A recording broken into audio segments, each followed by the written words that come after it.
El santo del día. San Pedro Fabro, 2 de agosto. De joven fue ovejero, aprovechando los domingos para impartir la catequesis a personas menores que él. Era muy estudioso, aprovechando el tiempo para leer. Su educación corrió a cargo de un sacerdote en Tons y posteriormente estudió en un colegio vecino. Sin planes específicos para su futuro, decidió ir a París con el apoyo de sus padres. En 1525, Pedro llegó a París, la meca de los estudios de aquel entonces. Mientras realizaba su aprendizaje según el método parisino, fue descubriendo su vocación. Al carecer de bienes, tuvo que buscar en qué colegios era admitido gratuitamente. La ocasión se le presentó cuando el de Santa Bárbara lo acogió, compartiendo el alojamiento de un joven de Navarra, quien luego sería San Francisco Javier. Ambos jóvenes se volvieron grandes amigos, incluso recibiendo el mismo día el grado de maestro en artes. En la universidad conoció muy tempranamente a San Ignacio de Loyola y se convirtió en su más avanzado discípulo. Allí juntos constatan la influencia negativa de Lutero y de Farel.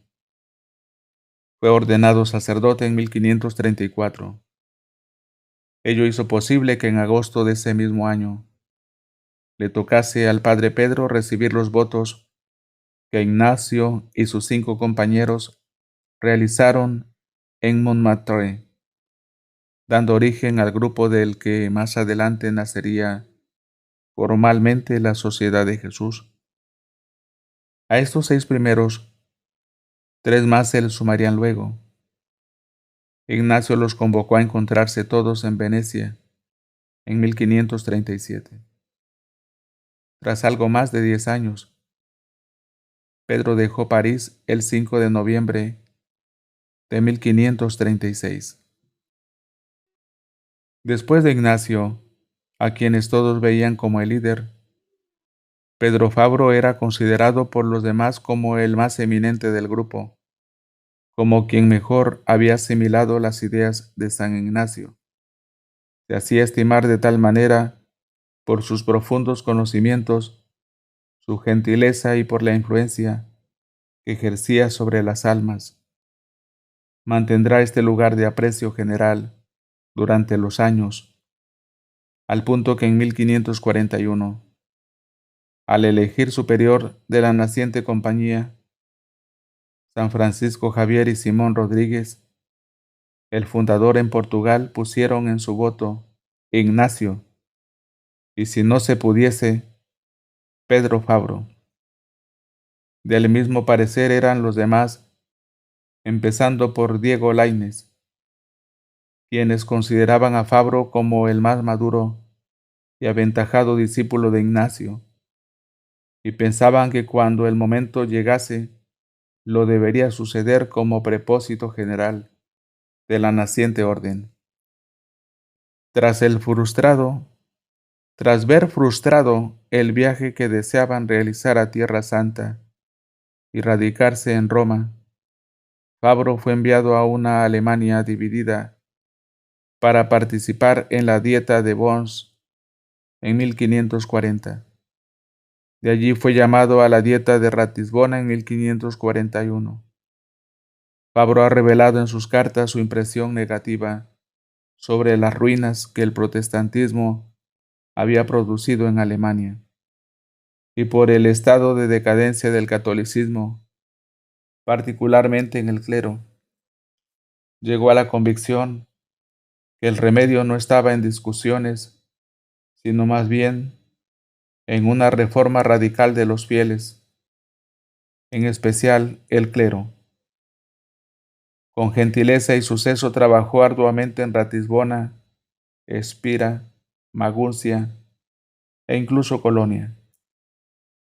Polemizaba, predicaba los ejercicios espirituales y se acercaba a los príncipes, prelados y sacerdotes, impresionando a todos por su optimismo ante las adversidades y por la eficacia del apostolado que realizaba incansablemente, horrorizado ante la desolación religiosa que encontraba en tantos lugares. Fue llamado a España y Portugal por San Ignacio y descubrió el notable contraste entre los pueblos en que trabajó inicialmente y los de la península ibérica, donde la reforma que vería su esplendor en Trento había empezado a echar anticipadamente sus raíces. Fabro era un hombre de incansable actividad, por lo que se le considera testigo del lema que otro discípulo de Ignacio había acuñado: contemplativo en la acción. En España conoció a San Francisco de Borja, quien quedó sumamente impresionado por la personalidad del joven sacerdote. Muchos de los datos de la vida y espiritualidad contemplativa en la acción del beato Fabro han sido extraídos de un diario de su vida íntima, que empezó en Alemania con el título de Memorial. Volvería a Alemania unos meses después, donde conocería a un joven Pedro Canicio, que luego habría de ser un gran santo y apóstol del mundo germánico. Allí reanudó su trabajo espiritual y catequético, trabajando en especial con los jóvenes, buscando despertar las vocaciones que descubría. El arzobispo de Colonia estaba ya atraído por el luteranismo, que más adelante abrazaría completamente. Fabro trabajó muy intensamente en Colonia, antes de marchar brevemente a Lovaina, en Bélgica, donde trabajando con la juventud, también logró que se despertasen muchas vocaciones. Luego volvió a Colonia, donde mantuvo una actitud muy enérgica contra los errores que amenazaban la fe, y se multiplicó para procurar extirparlos. Algunos lo llaman el apóstol de Colonia. Tras esas peripecias como defensor de la fe, retornó a la península ibérica, a Portugal y luego de España, donde permaneció en las cortes de ambos países. En todos los lugares que visitaba, procuraba predicar, dar catequesis y despertar las vocaciones al sacerdocio y a la vida religiosa que encontraba dormidas. Agotado físicamente por las polémicas contra los adversarios de la fe y por un apostolado tan intenso y en diversos países.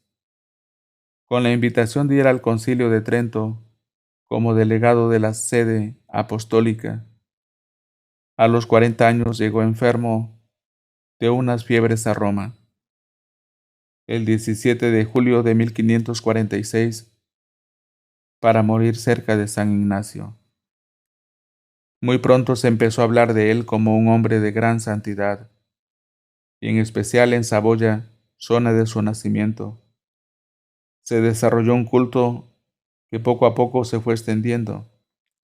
El Papa Pío IX decretó el 5 de septiembre de 1872 la confirmación de dicho culto como beato.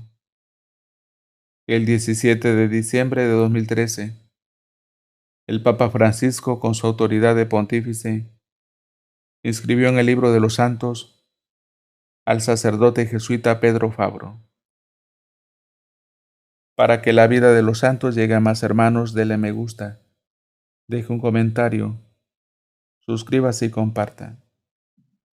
Gracias.